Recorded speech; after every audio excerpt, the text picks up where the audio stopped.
Bom dia, amigos. Bom dia, amigas, senhores e senhoras. Como de costume, antes de chegar ao trabalho, antes de estar de plantão, vamos nós conversar um pouco aqui pela rede social. Lembrando a todos e a todas que hoje é sábado, dia 12 de agosto de 2023. Lembramos já no início dessa semana que agosto é o mês das vocações.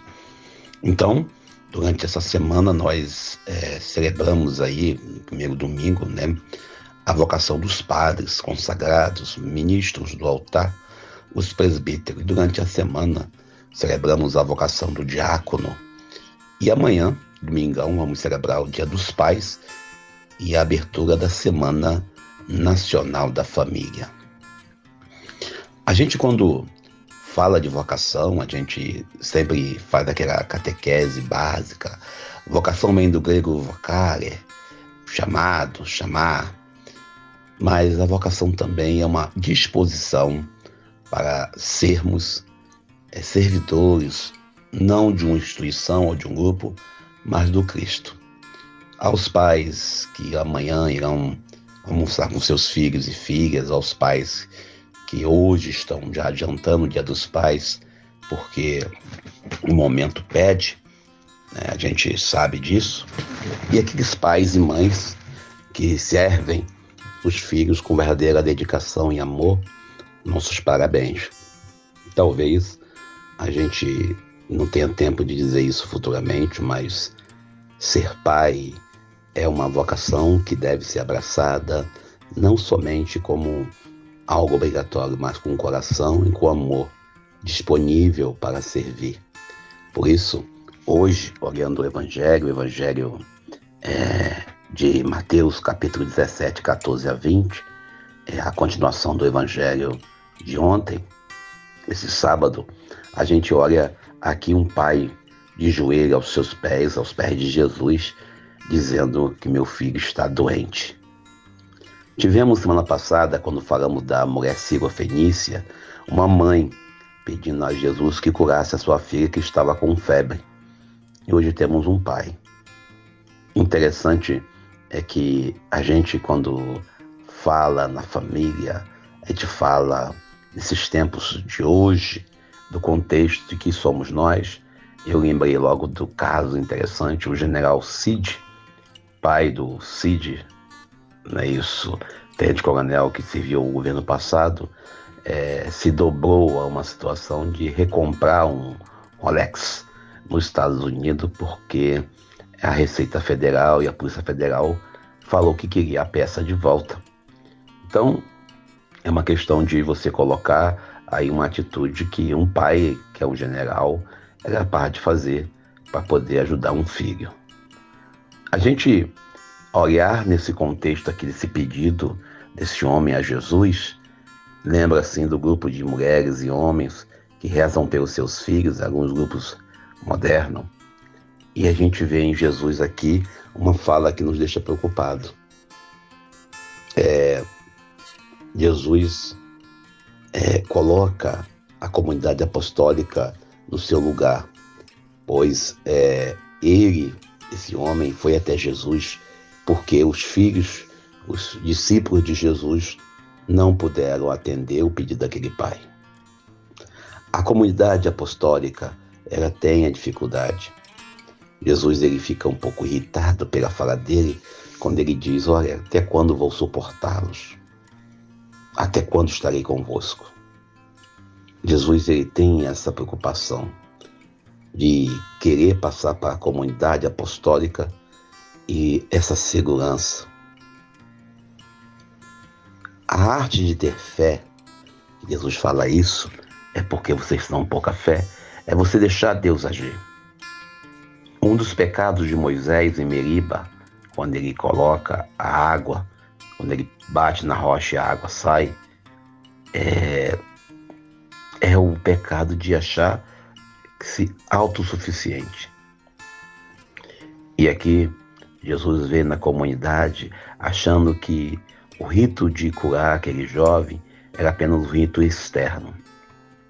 Antes da fé, a nossa fé ser colocada nas celebrações públicas, nos cultos públicos, nas vestimentas caras, na Bíblia embaixo do braço, ela tem que estar dentro do nosso coração.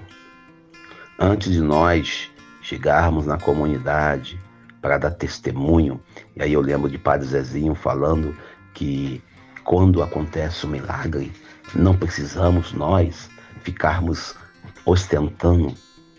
E também eu me recordo às vezes da fala de alguns irmãos que cometeram erros nos passados e aí de repente no presente conta que já foi isso, já foi aquilo. Interessante é que nós olharmos que o nosso compromisso com Jesus deve nos fazer envergonhar daquilo que fizemos de errado. Se nós um dia fizermos algo que não é decente para uma pessoa que tem fé em Jesus Cristo, esse algo deveria nos envergonhar, não ser contado como muita vantagem. Eu já fumava, eu já bebia, eu já fiz aquilo, isso, para evitar processos também. Isso não é nenhum tipo de você ficar contando. Jesus hoje questiona a comunidade apostólica pela falta de capacidade de expulsar os demônios, de expulsar um demônio. Talvez a gente precise compreender que não precisamos do show midiático para viver a fé. Não precisamos de palco para professar que Jesus Cristo é o Deus da vida, o Deus da libertação. Jesus falou de forma pesada, firme com a comunidade apostólica, quando ele questiona a capacidade de estar com eles. Jesus ainda em outra parte do Evangelho nos fala que nós seremos capazes de fazer milagres maiores do que o dele. Jesus ele tenta explicar para nós que a nossa capacidade passa pela fé. E a fé é a atitude coerente de professar o Evangelho de amor. A fé é a atitude coerente de buscar se encontrar com Deus. Aí lembramos de Hebreus 11, capítulo 1, inclusive é meu lema, tanto lá no e-mail como aqui no Facebook, também no WhatsApp, também no YouTube. A fé é o firme fundamento do cristão, é a capacidade de ver realidades jamais vistas e possuir aquilo que se espera. Essa é a fé que nós devemos acreditar. Jesus nos ajuda a compreender que é preciso, antes de mais nada, ter uma fé coerente, envolvente, não apenas para dizer que tem fé, mas para testemunhar a sua realidade de amor ao próximo. Se nós olharmos bem, quando Jesus coloca o tamanho de um grão de mostarda, nossa capacidade de querer medir o tamanho, a nossa capacidade de fazer o grau comparativo, nós sabemos que o sentimento abstrato do amor, o sentimento abstrato, a gente não tem como medir em tamanho. A fé, mesmo sendo colocada aqui no texto, que se tiver a fé do tamanho de um grão de mostarda, ou você tem, ou você não tem. Ou você ama, ou você não ama. Não tem opção. Ou você é honesto, ou você é corrupto. Ou você é pai, presente, coerente, ou sua forma de ser pai não é pai. Ou você está disposto a viver plenamente o Evangelho de Jesus, ou você é um hipócrita. Essa é a realidade de hoje. Essa é a proposta de hoje. Ou você de fato vive aquilo que acredita, ou você apenas é mais um hipócrita que frequenta a igreja, que faz parte de grupos, que está na instituição apenas como um grupo social. Essa é a verdade maior em nossas vidas. Esperamos que Deus nos ajude e nos abençoe para que possamos, de fato, viver e testemunhar a fé no dia de hoje. Eu sou Daniel Nonato.